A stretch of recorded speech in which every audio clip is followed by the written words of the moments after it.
My family skipped my wedding and tried to manipulate me back, so I returned the favor, and now they finally understand what missing feels like. I'm a 30-year-old guy, and I recently got engaged to my girlfriend Emma, who is 29 years old. We've been together for 6 years, and when I proposed, it wasn't a surprise to anyone. Our family's new marriage was on the horizon, and everyone seemed happy for us. My parents congratulated us, my younger sister Ava, who is 26 years old, was excited, and my older brother Mark, who is 34 years old, said he was looking forward to the big day. Everything seemed fine at first. Emma and I decided on our wedding date pretty quickly. It wasn't random, we picked the anniversary of the day we met. That date had always been special to us, and getting married on it just felt right. We locked it in, booked the venue, and started planning. At first, my family seemed on board. My mom asked about colors and themes. My dad joked about giving a legendary wedding speech. And Ava and Mark asked where we'd be having it. Nothing seemed off. Then, a few weeks later, my mom casually mentioned that the date might not work for everyone. At first she was vague, but soon Ava made it clear that she had a conflicting vacation, and Mark mentioned his company retreat. The excuses kept piling up, each one making it seem like our wedding was an afterthought. I brushed it off, assuming it was nothing serious, until Ava made it very clear that she had a problem with it. She told me that our wedding was scheduled during the week of her annual girls' trip, something she and her friends had been doing for years. She acted like this was a life-or-death issue, saying it was bad timing and that she didn't want to choose between her trip and my wedding. Emma and I were confused. Our wedding date had been locked in for months. Ava's trip was something she and her friends could plan for any time. It wasn't a work obligation or a family emergency, it was a vacation. I told her she was of course invited to the wedding, but we weren't changing the date. That's when my mom started pushing. She told me that I should consider a compromise because Ava shouldn't have to miss something important to her. I pointed out that our wedding wasn't just important to us, it was one of the biggest days of our lives. But instead of backing off, my mom doubled down, acting like I was being difficult for not making accommodations.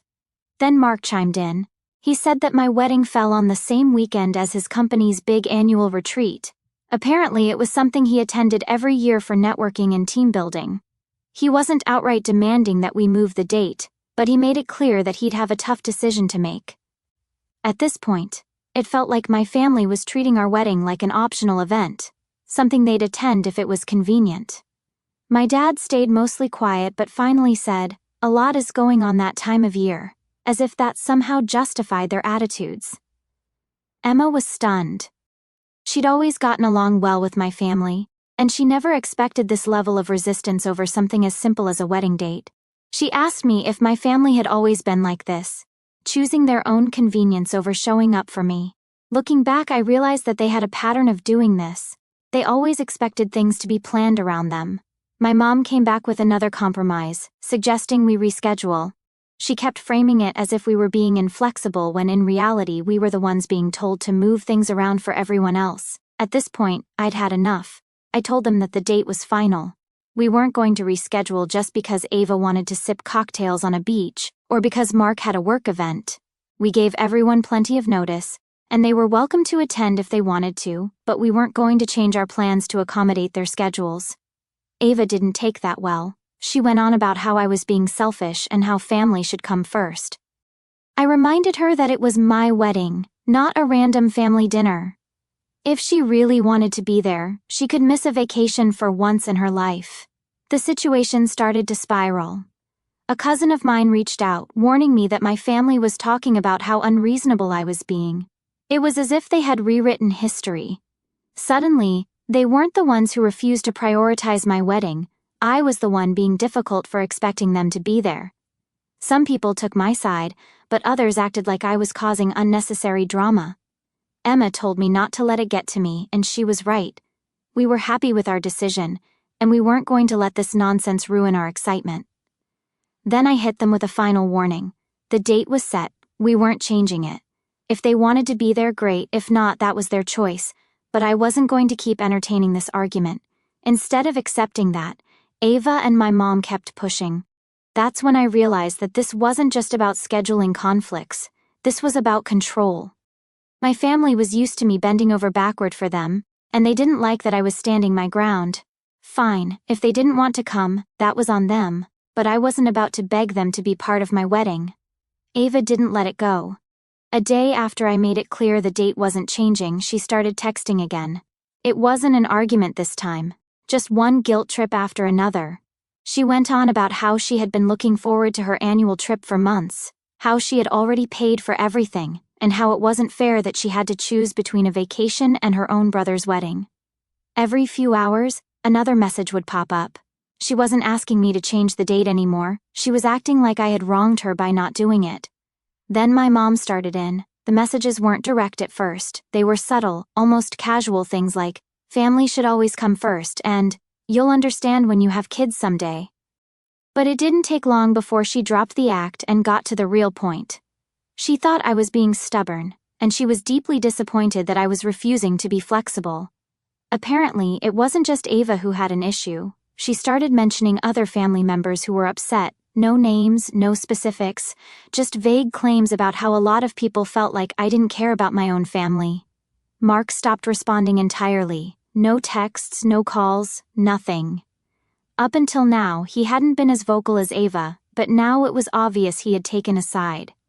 I sent him a couple of messages about wedding planning, nothing about the drama, but got nothing in return. He had decided his work event mattered more, and that was that.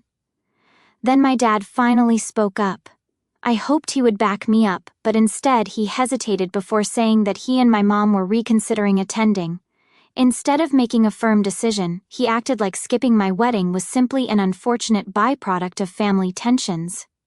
He tried to soften it, saying something about how they didn't want there to be tension on our wedding day, but the message was clear. They didn't like that I wasn't giving in, and they were thinking about boycotting their own son's wedding over it. Emma's parents, on the other hand, couldn't believe what was happening.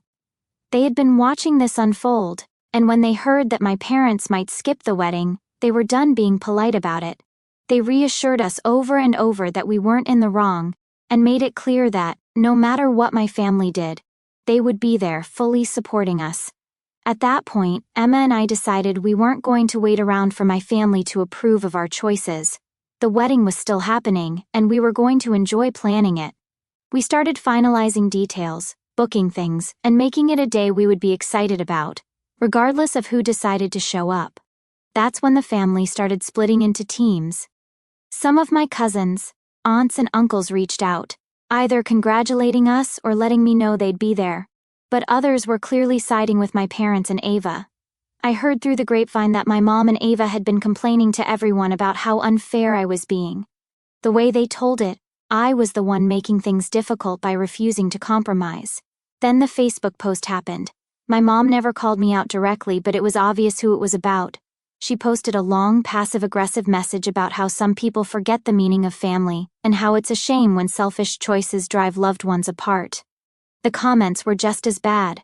A bunch of relatives chimed in, all vague but clearly agreeing with her. Emma didn't even blink, she just told me not to respond. She saw exactly what it was, an attempt to drag me into more drama, and she was right. If I engaged, it would just turn into a giant mess. Instead of getting sucked into it, I did what we had planned all along. We sent out the wedding invitations, including my family, making it crystal clear that they were still welcome. That's when Ava and Mark made it official. Both of them declined.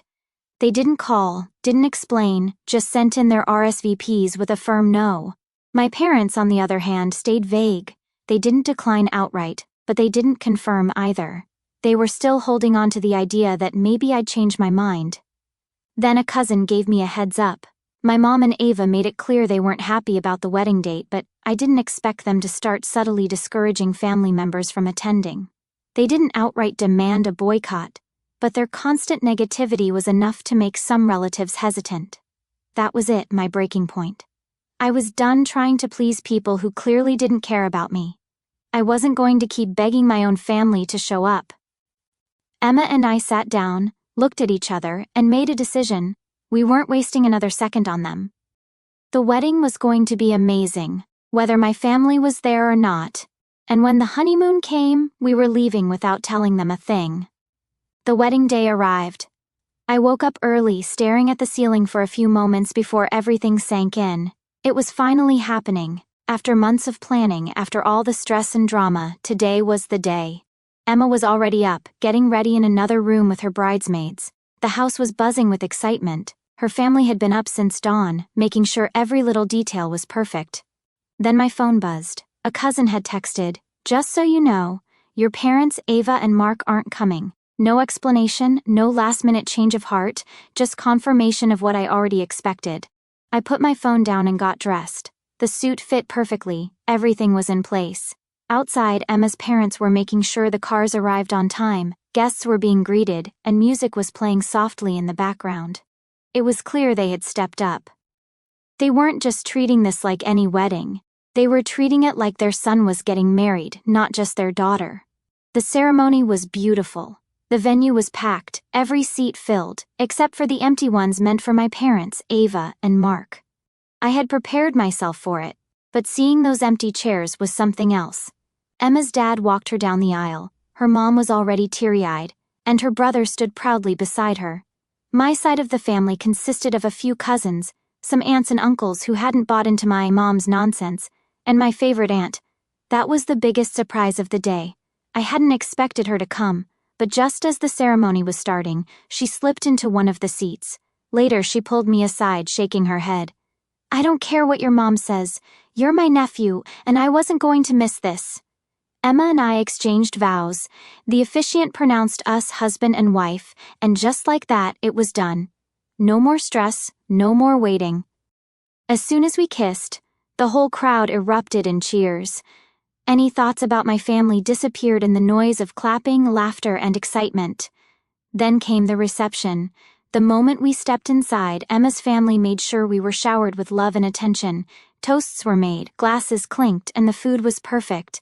Every time I turned around, one of Emma's relatives was making sure we were happy, checking in, making the day feel special.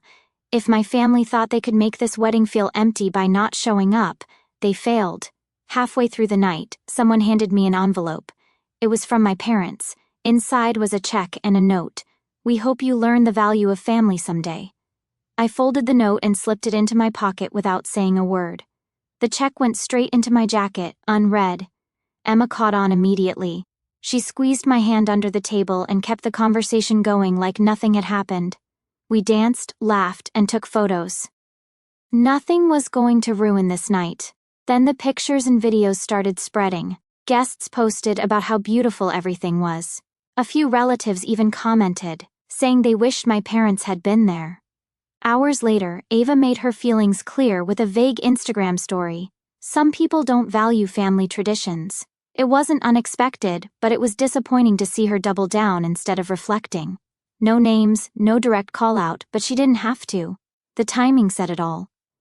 The next morning, I woke up to another message, this time a voicemail from my mom. It was long, too long. She wasn't yelling, but her voice had that tone. The one she used when she wanted to make sure I knew I was in the wrong. She went on about how the family was falling apart, how I had pushed them away, how Ava and Mark were heartbroken. She threw in phrases like, "After everything we've done for you," and, "I never thought my own son would do this." Then my dad sent a text, "I regret how things turned out." But when I asked if he had tried to convince Mom or Ava to reconsider, he dodged the question. His regret wasn't about what had happened, it was about the consequences of staying silent. Emma watched as I read it, then rolled her eyes. "We had a perfect wedding, don't let them rewrite it." She was right, we weren't about to let the guilt trips drag us back in. Before anyone else could try to interfere, we packed our bags and left for our honeymoon without telling them where we were going. The honeymoon was perfect. No stress, no drama, just me and Emma, far away from everything. We had picked a beautiful resort, a place with white sand beaches, unlimited drinks, and the kind of peace that made it easy to forget the chaos leading up to the wedding. For the first few days, we kept our phones off. No messages, no calls, no distractions. But drama doesn't take a vacation. One morning, I turned my phone on and immediately saw a flood of missed calls, unread messages, and notifications from the family group chat. At first, I ignored them, but then Emma's phone lit up too. My mom, my sister, even Mark, all calling, all texting. something had happened. I opened the group chat and it was pure chaos. My mom was in full meltdown mode, calling out the family members who had attended the wedding. According to her, they had betrayed the family by showing up to support me and Emma. She wasn't just upset, they were being called out by name, accused of enabling disrespect and choosing sides. Aunt Linda, the one who had surprised me by coming, was the first target. My mom had sent a long, dramatic message about how, I guess loyalty doesn't mean much these days, and some people are too easily swayed. Then came Ava, jumping in to back her up. She wasn't even trying to hide her bitterness. She was personally offended that anyone had dared to celebrate my wedding instead of thinking about the bigger picture, as if her vacation was the bigger picture. One of my cousins had enough. So let me get this straight.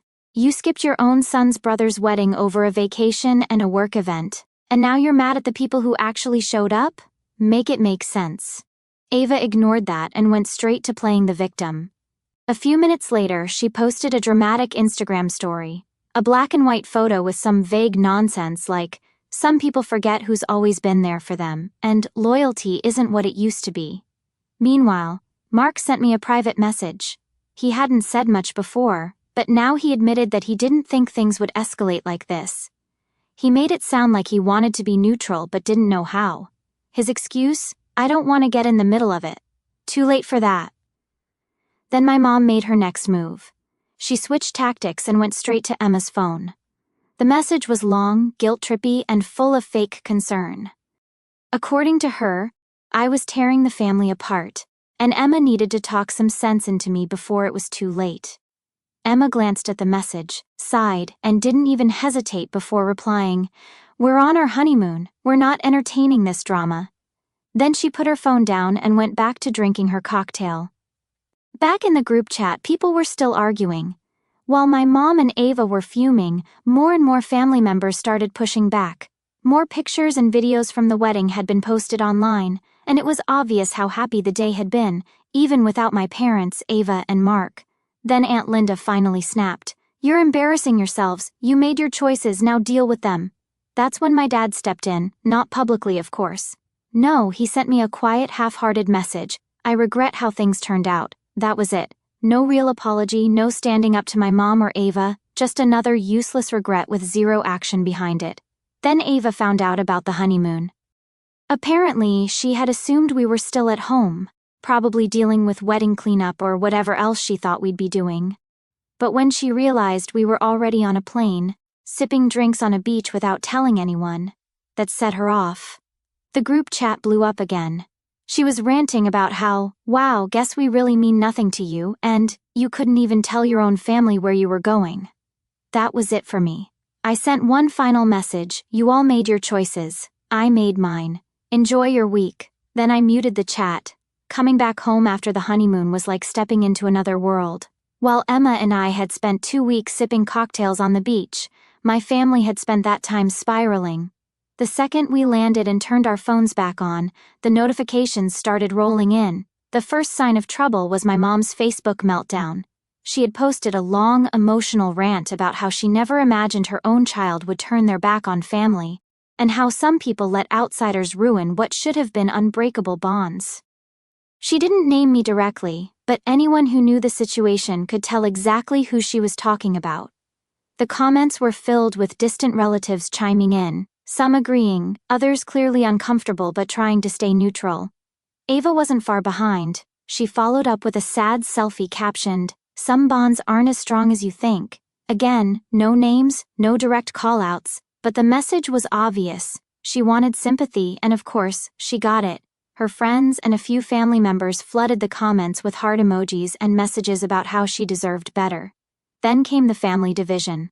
A cousin reached out, letting me know that some relatives thought my parents and Ava were being unreasonable, while others simply wished things had played out differently.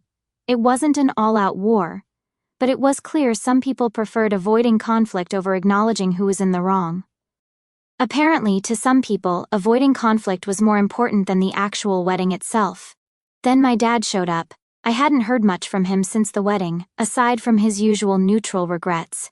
Seeing him outside our house felt out of place. He wasn't the kind of man to take decisive action, but here he was, as if suddenly realizing the damage had gone too far. He wanted to talk. Inside, he hesitated, clearly uncomfortable. Eventually, he admitted that he hadn't agreed with what my mom and Ava had done, but he felt pressured to stay quiet. He talked about how they had been furious in the weeks leading up to the wedding, how they had made it clear that if he tried to push back, there would be consequences for him too. Emma sat quietly listening, but I could already tell she wasn't buying it, and neither was I.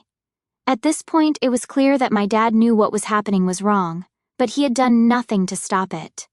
Now, after everything had blown up, he wanted to play the helpless middleman. Emma didn't hold back. She reminded him that he let it happen. He stood by and watched while my mom and Ava spread lies, guilt-tripped family members, and boycotted their own son's wedding over something completely ridiculous. That's when I made my demand. If he really supported me, if he really regretted how things had played out, then he needed to say it out loud, publicly, and to my mother and Ava. Not in some quiet, private conversation, not in a whisper that no one else would hear. He needed to stand up for me instead of just texting empty apologies. And just like that, he backed down. He mumbled something about how it's complicated and how he didn't want to make things worse. In other words, he was too afraid to take a stand. He was more comfortable being in the background watching it all happen than actually speaking up. That was all I needed to hear. After he left, Ava made her last move. She sent me a long text, completely unhinged, about how I was selfish and how I had ruined the family's unity. She went on and on about how I had humiliated her and how, this is why no one respects you anymore. That was it. I was done. I blocked her. No more texts. No more passive-aggressive social media posts. No more of her nonsense. Gone. Not long after, Mark reached out.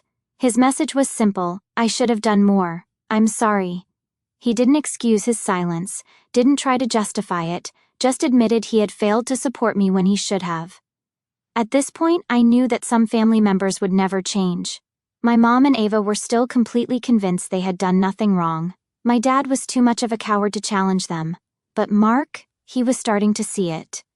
Maybe not enough to stand up to them completely, but enough to realize he had been wrong. And that was enough for me to know that Emma and I were moving forward without them. Months passed after the wedding chaos, the social media meltdowns, and the failed guilt-tripping.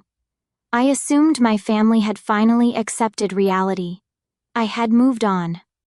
Emma and I were happy, living our lives without the constant drama. Then, out of nowhere, the messages started.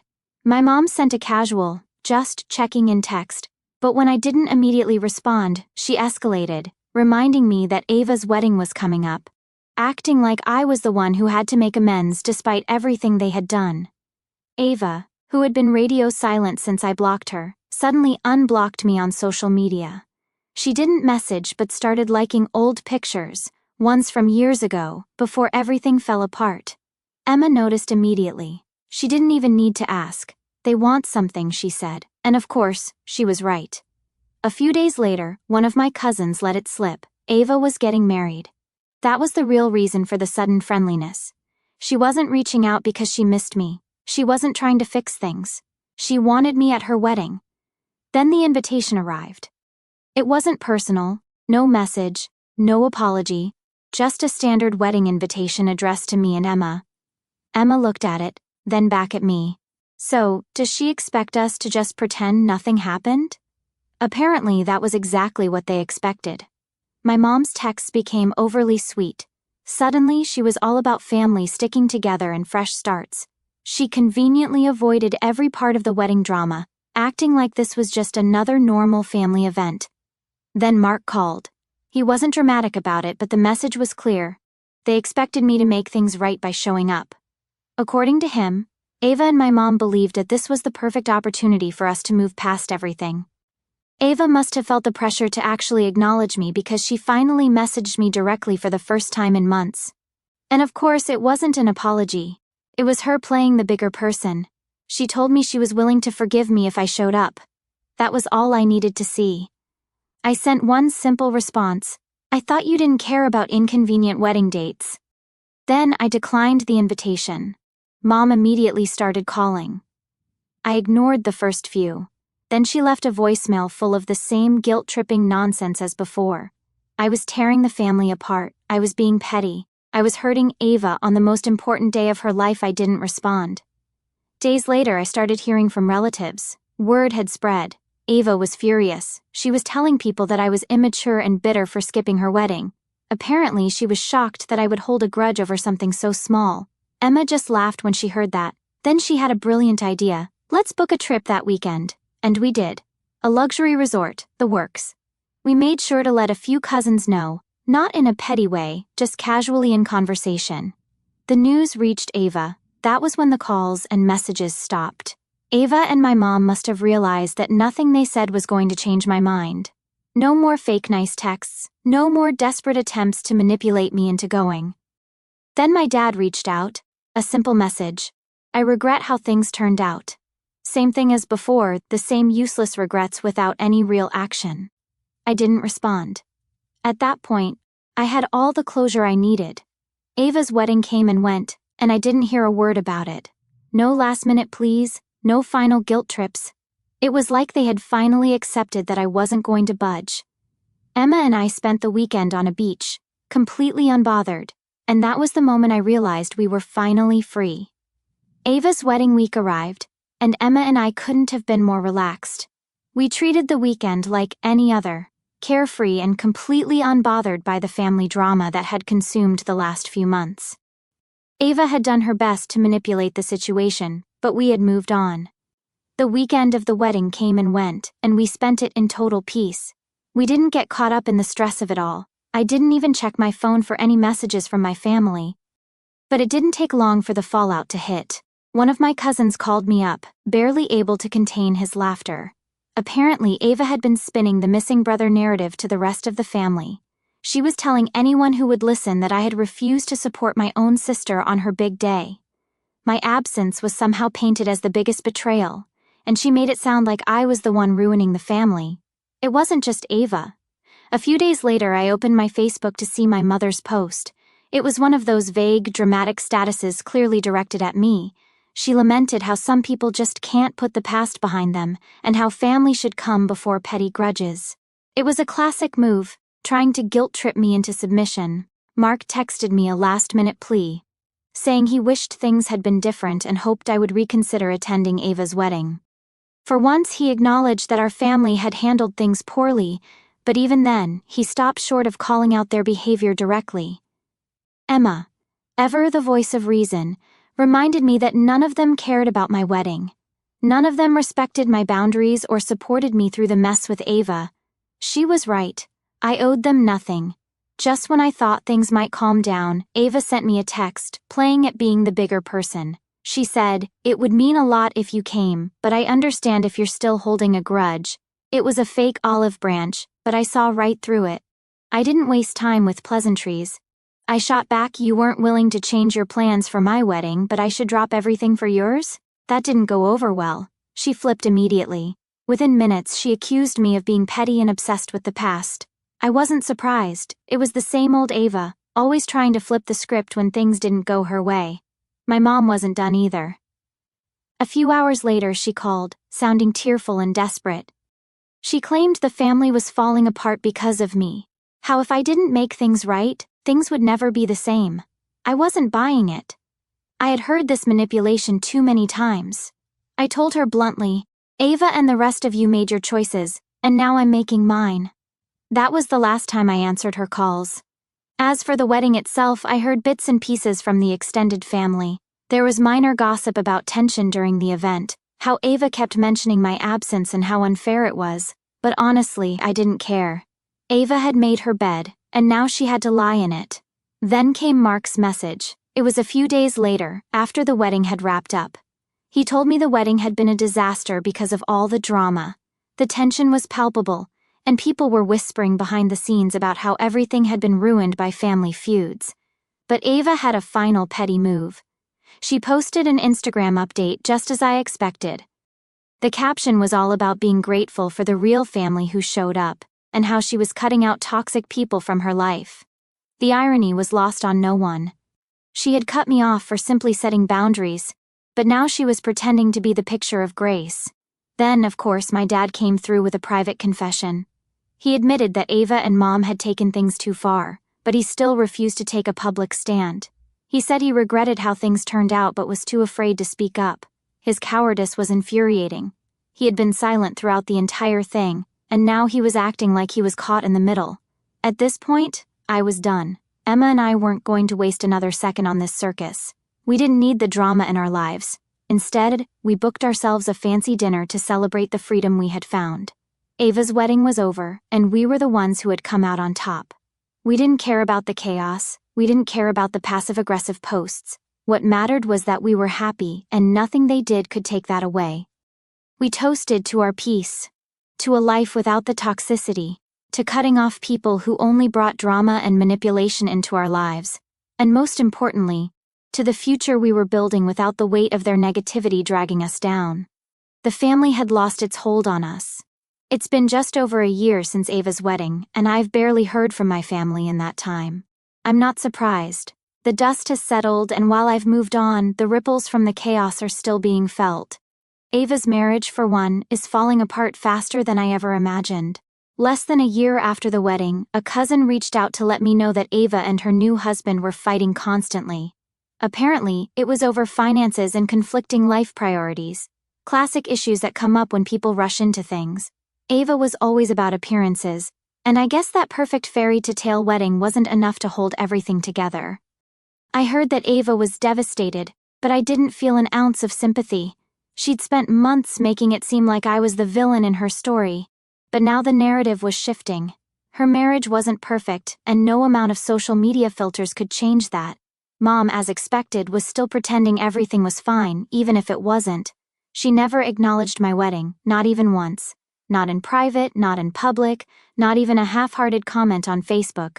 She kept the silent treatment going strong, never posting any pictures or even mentioning it.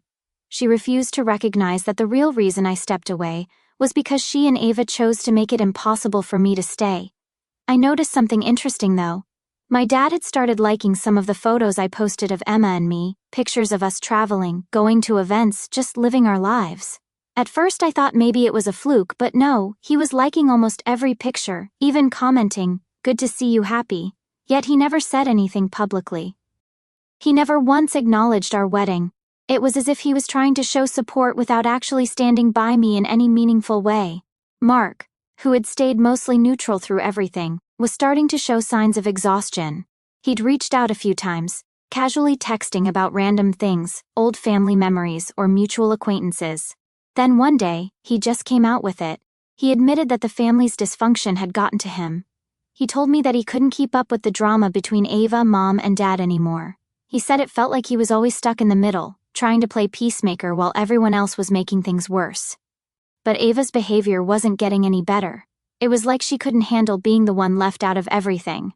I saw a series of vague posts on her social media about outgrowing toxic people, and realizing who never really cared. It wasn't subtle, and it didn't take a genius to figure out she was talking about me. But at this point, I wasn't even engaging with her nonsense anymore. Then the real twist came. Emma and I found out we were expecting. It was a huge moment for us, one we'd been hoping for and working towards. We kept it to ourselves at first, only sharing the news with a few supportive family members who had been there for us through the storm. But as much as we wanted to enjoy the moment, I should have known how my mom would react. She found out from a relative, not from me, and when she did, it triggered a meltdown. The first thing she did was text me saying, "I hope you don't punish your child the way you punished your family." She had the nerve to guilt-trip me for not telling her first, as though she was entitled to that information. Emma had absolutely had enough at that point. She blocked my mom and Ava from every platform we had, refusing to entertain any further drama. I didn't blame her.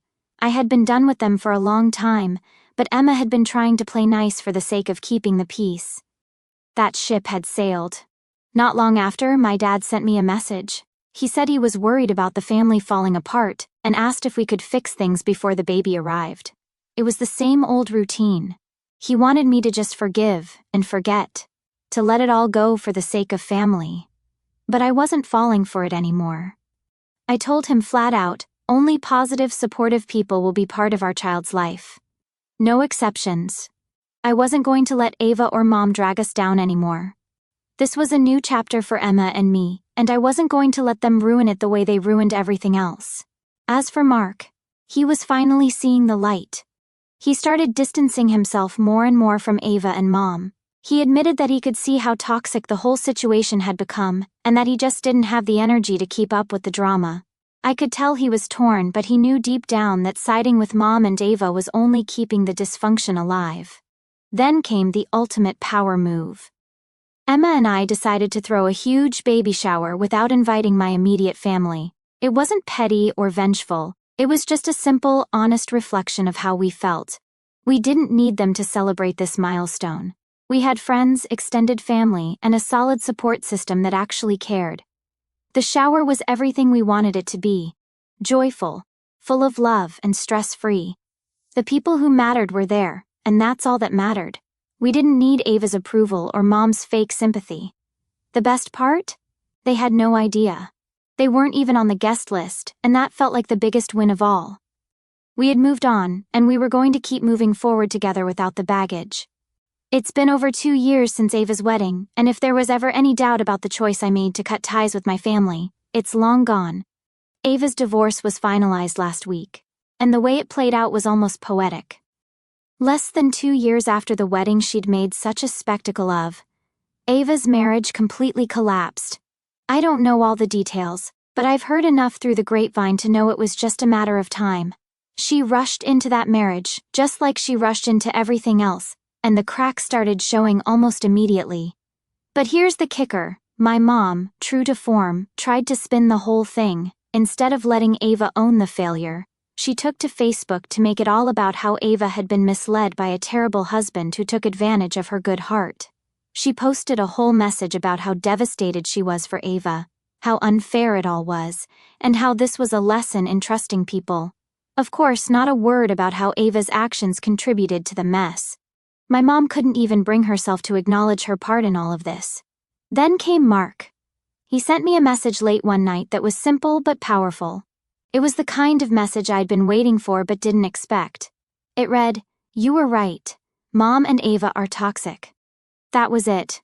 No fluff, no excuses, just the blunt truth. I wasn't even angry. Mark had spent years walking the line between us and them, trying to keep the peace, but now he'd seen it too, and I could tell that he was finally fed up with all of it. I didn't reply right away. I knew Mark needed time to process, just like I did. A few days later, my mom hit me with her apology. She sent me a long-winded email, claiming she was sorry for how things had turned out and how hard this whole situation had been for her. But as usual, it wasn't really an apology. It was more about how she was struggling with the fallout, how hard it was to lose her son, and how much she wished we could all just get along. She made sure to mention how much pain she'd been in over the entire situation, which, no surprise, didn't include acknowledging how much she contributed to the mess. Then the real kicker came. A cousin, who I still had some semblance of a relationship with, reached out and warned me about a family reunion my mom was planning. Apparently, Mom was trying to set up a surprise gathering to force me into making amends. She told everyone else that she was hoping for a miracle, and that maybe, just maybe, this would bring the family back together. It was clear that she was hoping to put me on the spot and force me into being the bigger person. Emma had no patience for this, and I didn't blame her. She put her foot down hard and said, "Our child doesn't need to be around that negativity. No way." I agreed with her completely. We had come so far in building a peaceful life, and I wasn't going to let my mom or Ava drag us back into their toxic drama. There was no way in hell I was walking into some reunion designed to make me the villain, so I did what I had to do. I officially blocked my mom, Ava, and anyone else in the family who still chose to take their side. It wasn't just on social media. I blocked them from everything, texts, emails, everything. I wasn't going to play their games anymore. Then my dad sent me a final text. It was a lot like his other messages, full of regret but still not willing to stand by me publicly. He said, "I wish things had turned out differently, but I understand why you're done." That was it. A simple, "I get it," but it felt more like a cop-out. He didn't apologize for the way he let my mom and Ava treat me, and he never took a public stand. He still wanted the peace, but at this point, I couldn't settle for that. Ava, of course, wasn't done. She sent me a direct message on Instagram asking if we could talk. She told me that she was ready to move on and wanted to find a way for us to be family again. But by this point, I was so over it, I didn't even open the message. I didn't need another round of the same old manipulation. She'd burned her bridges. The smear campaign started soon after. I started hearing from friends that Ava was telling people I had cut off the family for no reason. It wasn't even surprising, at this point. She'd been painting me as the villain for so long that I wasn't shocked to hear she was still doing it behind my back. But I didn't care. I knew the truth, and anyone who was worth having in my life knew it too. Eventually, Mom and Ava stopped trying to reach out. It wasn't because they'd had some grand epiphany or were suddenly filled with regret. It was because they realized I wasn't going to cave. I wasn't going to let them pull me back into their world of manipulation and guilt. They stopped sending messages, stopped pretending to care. And honestly, that was the moment I truly felt free. As for Emma and me, we were doing better than ever. Our baby arrived, and it was everything we'd hoped for. We were surrounded by friends who truly cared about us, people who respected our boundaries and supported us without question. Our little one was surrounded by love, and I couldn't have asked for anything more. Mark, too, started drifting further away from Mom and Ava over time. He came to realize what I had known all along. The only way forward was without them. I'm not sure if he'll ever publicly stand up to them, but I know he sees what I've seen. Looking back, cutting them off was the best decision I ever made. It wasn't easy, but it was necessary. I've built a new life, a better life, and I couldn't be more thankful for the people who have supported me along the way. As for the rest of the family, they can keep doing what they're doing, but as far as I'm concerned, I've won. I chose peace, I chose Emma, I chose my child, and that's the best victory I could have asked for.